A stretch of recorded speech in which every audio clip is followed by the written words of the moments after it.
It's the summer before freshman year of high school, filled with excitement and anticipation of what could be. New friendships, new relationships, new experiences, a whole world of unknown. I remember these feelings well, and I remember lots of things that happened that summer. One such event that I don't think I'll ever forget. The summer was coming to a close and band camp was on the horizon. Yes, I was a band nerd and a proud one at that, and this camp was something I actually looked forward to all summer. Being on the drum line was a goal that I had been striving for years at this point. The camp started off normally. We were learning marching techniques and how to maintain control of our drums when we would do things like turns or about faces. We were about 3 days into camp when something abnormal happened. An old beat-up brownish van pulled into the school parking lot where the camp was being put on. I had seen cars coming in and out during camp before, so this was nothing really out of the ordinary, but this van got closer and closer to where the drumline was practicing. The van parked and the door opened. A thin guy with shoulder-length, shaggy brown hair stepped out and started to make his way over to us. Some of the older members on the line recognized him and began greeting him with the standard high five and bro hug, asking him how his summer had been and all of that. I come to find out this was a student that had graduated a few years back, but was still sticking around our hometown and would come by the school every now and again just to say hi. You can probably think of one of these people from your own hometown now. Someone who either just had old friends still there, or passed by on their way to work and stopped in, or maybe just couldn't let go of the good old days of high school. Something I don't think I will ever relate to. High school was the worst, and thank the Lord it is over with. But for whatever reason, this guy was back on campus, talking to us, and the bright-eyed freshmen we were astonished to just be seen from an older, cooler kid. Then he pulled us all in close, like in a tight circle where no one could see in, and he pulled out an Altoid case, the kind guitarists use to keep picks in, or, I guess they're supposed to hold mints or something like that, but he opened the case, and inside were several, interesting-looking cigarettes. He flashed us all a wide smile and said, "I've got a good week in store. Catch y'all later." Then he drove off, and I never saw this guy again. Why do I share this story? Isn't this video about Kenshi? Well, 2 reasons. Firstly, Chris Hunt, the creator of Kenshi, was that guy that came up to us in the parking lot. No, that's not true. But he does have a striking resemblance to that kid. Speaking of, Chris, if you ever see this, were you ever on the drum line? Second, this guy that I told you about, the high school straggler, we'll call him, he's like Kenshi. And let me explain.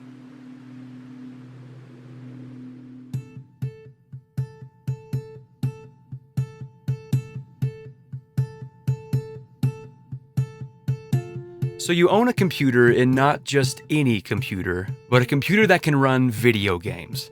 You're excited to play games, and you like RPGs, or role-playing games they're called. Games like Skyrim, Cyberpunk, The Witcher, and maybe even some less popular ones like Kingdom Come Deliverance or Jade Empire. Or maybe you like the more strategic RPGs like RimWorld, Divinity, or Battle Brothers.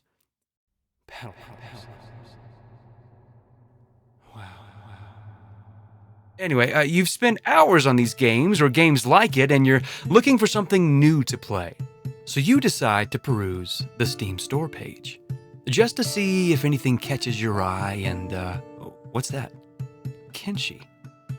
The images don't really grab my attention. So like the high school straggler, you let it pass by, try to forget about the whole experience. You think, I'll never see this game again, and whoever plays it's probably an addict anyway. But then a few days later, Kenshi is showing up again. Okay, you think, I'll click on the store page. A free-roaming, squad-based RPG focusing on open-ended sandbox gameplay features rather than a linear story. Be a trader, thief, a rebel, a warlord, an adventurer, a farmer, or just food for the cannibals. Okay, well, that reads really well, but the images just don't grab your attention, so you dismiss it. Keep scrolling, it's not for you. But little did you know, Kenshi will be back. As you go throughout the week, your mind wanders back to what you saw, and the summary really was an interesting concept for a game. Just like, I can't forget about that weird guy walking up to me at band camp. Kenshi has a place in your mind, rent-free. And sure enough, later on you're scrolling again and you see it. Kenshi. This time you notice the reviews, overwhelmingly positive. But it just doesn't seem like the kind of game that you want to play. The graphics are lo-fi, the system looks different from something you've played before, but look at these reviews. Man, maybe there's something to this game after all. Okay, maybe I'll give it a shot.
Okay, Kenshi is amazing. To try and boil all that Kenshi is into one video is just not possible. If you don't think so, just do a quick YouTube search for Kenshi. You'll find hundreds of lore videos, unique playthroughs, mini documentaries, and so much other content. There is so much to do in Kenshi that it would take you hundreds, if not thousands of hours to fully see everything. And then even still, someone will show you a different way to play, or mods. And yes, it can be a bit overwhelming and hard to understand when you first start. I mean, look at some of these Steam reviews, for example. I don't get it, yet. So far, pretty boring. I don't get it. I spent a lot of time just trying to get my character spun up, found myself in a few sequential impossible situations just from doing a bit of exploring, and found myself just staring at the screen with the game in fast-forward mode, hoping for circumstances to change, abandoned in low, simmering frustration. And this one, which is particularly poignant. Somewhere in here, there's a game I really want to play. But try as I might, I can't find it. There is no hand-holding in Kenshi, but that's a design choice. In fact, in an interview with Chris Hunt by Silicon Era, he says, "I've never liked the hand-holding that most of the big RPGs give the player, where you'll start off a hero, strong from the very beginning, nothing to fear. In Kenshi, you start out as a normal runt with no special powers, no higher stats. You are not special. You are nothing, and even survival itself is a struggle. You'll be bullied, harassed, caught up in the war of another faction. Maybe you'll even get caught up in a bandit raid while resting in the safety of a town. There's no beating around the bush. Kenshi is unforgiving. It's difficult, and at times it's incredibly frustrating. But the truly remarkable things in life are usually surrounded by a lot of difficult circumstances or situations. I applaud Chris in his efforts to create a game that starts you out with no help. This leads you to a discovery phase where you have to try things out to see what works and what doesn't. You have to be beaten up, to taste death before you can become stronger. There's a biblical weight to this as well. The idea of the refiner's fire, meaning that the fire refines a person, burning away sometimes painfully, the impurities. Just like I know many, if not all of you have as well, I've gone through my share of difficult times and hardships, both superficial and ones that shook me to my very core.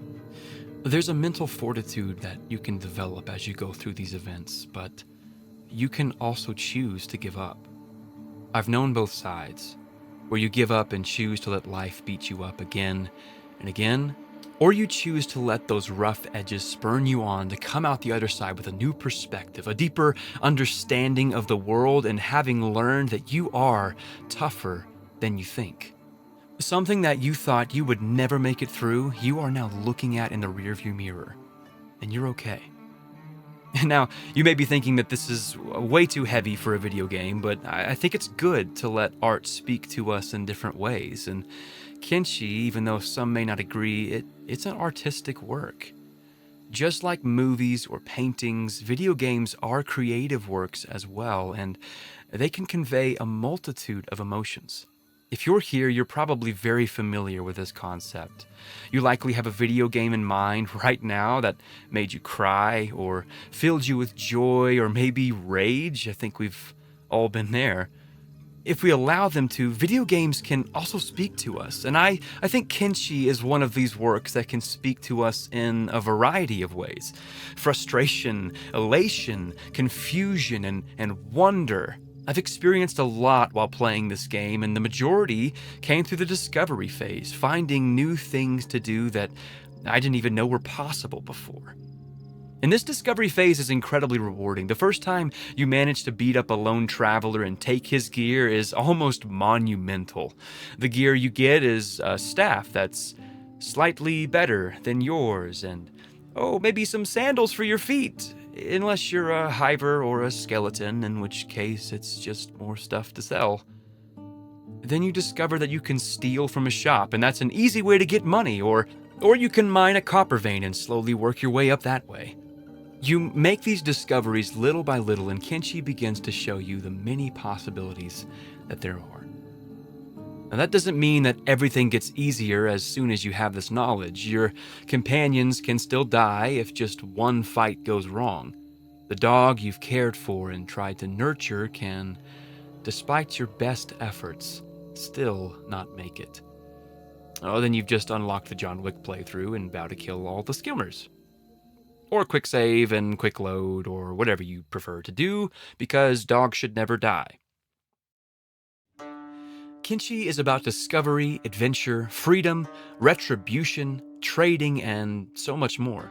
It's an RPG that tries its best to be completely hands-off and let you be who you want to be, and do what you want to do. Of course, there may be consequences, but you can still try.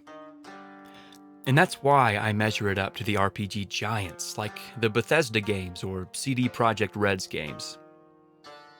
Now, I can already hear some of you saying, how can you measure Kenshi to the likes of Cyberpunk and Fallout, Skyrim, The Witcher, and still call it a masterpiece? Look at the graphics alone. There's no skill tree, and what about perks? Listen, I hear you, and in some ways, I agree. Some of the things I love about these and other RPGs is the progression systems. I love in Fallout when I get to that next level milestone that allows me to choose a new perk. It changes the game and makes you think critically about the decision, because it will greatly affect the rest of your gameplay. Well, most of them. Looking at you, Leadbelly. This makes you think about builds or different ways to play the game. It also leans into the replayability of the game. Well, yes, I've done the Rifleman playthrough, but now I need to do the Beat Thugs Senseless with a Lead Pipe playthrough. There are tons of combinations and so many different ways to play. This is the same for Skyrim and for Cyberpunk, and even though I think I know how we all feel about it, Starfield as well. There's a reason that game developers have tried various ways of remaking the same system again and again. It's fun? Why do I question that? Well, it is fun to make your stealth archer, but then what happens when you want to switch over to two-handed weapons? The enemies have scaled with you, and your two-handed swings just don't do near enough damage to be sufficient. Or you've hit level 30 in Fallout and now you've decided it's time to change a perk. But you can't. You've locked yourself into a certain playstyle, and when you want to change it up, in many games your options are limited. You may even need to start an entirely new playthrough to get the skills and the perks that you need. Now, don't get me wrong, I've already said that I love these games, and I genuinely enjoy playing through them, sometimes multiple times. But there is truth to the point that they can be limiting to the ways you can play and develop your character. If I'm playing Skyrim, it's not realistic for me to be excellent at stealth, archery, two-handed weapons, speech, and heavy armor.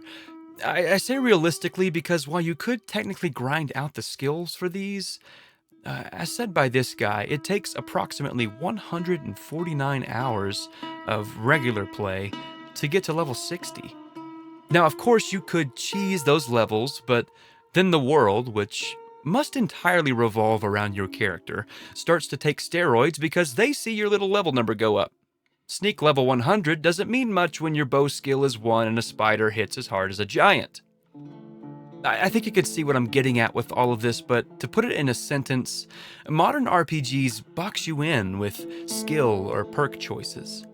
It's just a fact that if I'm playing Starfield and I didn't choose to level my speech skill, I will not be able to access certain dialogue options. And sometimes it can take an hour or more to level up that skill just to come back and use that dialogue option. Kenshi doesn't have the same limitation on the player. While it's true that there may be some features missing in Kenshi versus these other RPGs, I feel like I truly can be anything in Kenshi. And if I want to change character archetypes, I can do that too. Of course, I have to level that skill up, but I don't have any perks that lower my stealth in favor of armor, or make it to where I'm only effective at ranged combat. Instead, I just trade my gear for the new gear that I want and head to an area where I can effectively train up that skill. There are so many options to be what you want to be in Kenshi, and if you want to change your goal, nothing is holding you back from doing it. You can go into the game with an end goal in mind of creating a great trading caravan that rivals the Western hives, and when you eventually realize that you don't have the reach or capacity of the Western hive, you can end up just raiding every caravan you see and become a rogue lord. Then when that becomes boring, you can train up your swordsman skill and start to adventure. Delve into the lost ruins that are scattered across the world. Look for the advanced ancient books of forgotten technology alongside the enigmatic tech hunters. Or become a bounty hunter, chasing down both bandits and political enemies for cats. Cat's the Kenshi currency, not the mammal. See, Kenshi doesn't force you to choose one path and stick to it. It allows you to freely move from playstyle to playstyle, and this isn't even taking into account the city building aspect of Kenshi. As you can probably tell, I've played a lot of Kenshi, and I still haven't done everything there is to do in the game. I have yet to get a character so overpowered that they can solo the bosses in the game. I've never built a successful city, never tried being a traitor, never tried siding with the anti-slavers and freeing the captives in the United Cities, and I could go on. There is just so much to do in Kenshi, and if you're like me when I first saw the game, you would never get to experience the beautiful thing it is if you just take it at face value. I could say the same about sushi. So many people that I know, my wife included, knew that sushi was raw fish, and that was about it. And they wouldn't try it just because it seemed too disgusting or not refined enough, or why wouldn't you just cook it? Then they try it. And a whole new world of food opens up because they were willing to make the first step. My wife now craves sushi, something she never thought would happen. So maybe Kenshi is your sushi.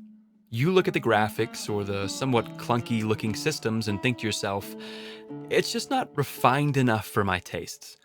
And that's a valid opinion for you to have, but if I can challenge you, just like I challenged my wife to eat that first sushi roll, you just may not know what you're missing out on. When Chris Hunt set out to make Kenshi, he spent a long time working on it. And when I mean a long time, I mean 6 years solo and another 6 years with a small team he would create and name Lo-Fi Games. Those first 6 years can't have been easy for Chris. He worked another job while trying to get his passion project off the ground, never knowing if it would even sell. He just wanted to make what he wanted to make. But because of the love that Chris poured into Kenshi, it became what it is today. And it's not hard to see the success that it's had. The website SteamReviewCalculator.com reports that Kenshi made over $109 million in gross revenue, with an estimated net revenue of over $32 million. The other websites estimate it could be even as much as $37 million. I don't think that anyone would debate that this is a success by any standard. For all the hard work and sacrifice he made, Chris earned his victory. 12 years of development, and I know that there must have been moments of despair. Thoughts of, is this even worth it? Will anyone like the game? And it just makes me really happy to know that now Chris sees the fruits of his labor. And there's a thriving and active community that loves his creation. And sure, not everyone loves Kenshi, and it's something that may not be for everyone, but that's okay. Kenshi's not the game that holds your hand or gives you a waypoint to your next objective.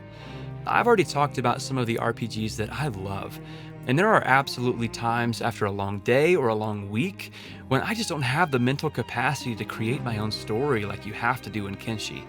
Sometimes I just need to boot up Skyrim and do some side quests that spell out exactly what I need to do, and there's absolutely nothing wrong with that. But I hope to challenge you with this video and give you a different perspective. If you haven't yet tried Kenshi, if it's not your thing, that's alright. I have a very strange and specific disdain for the soft drink Big Red. But obviously a lot of people like it or it wouldn't be around.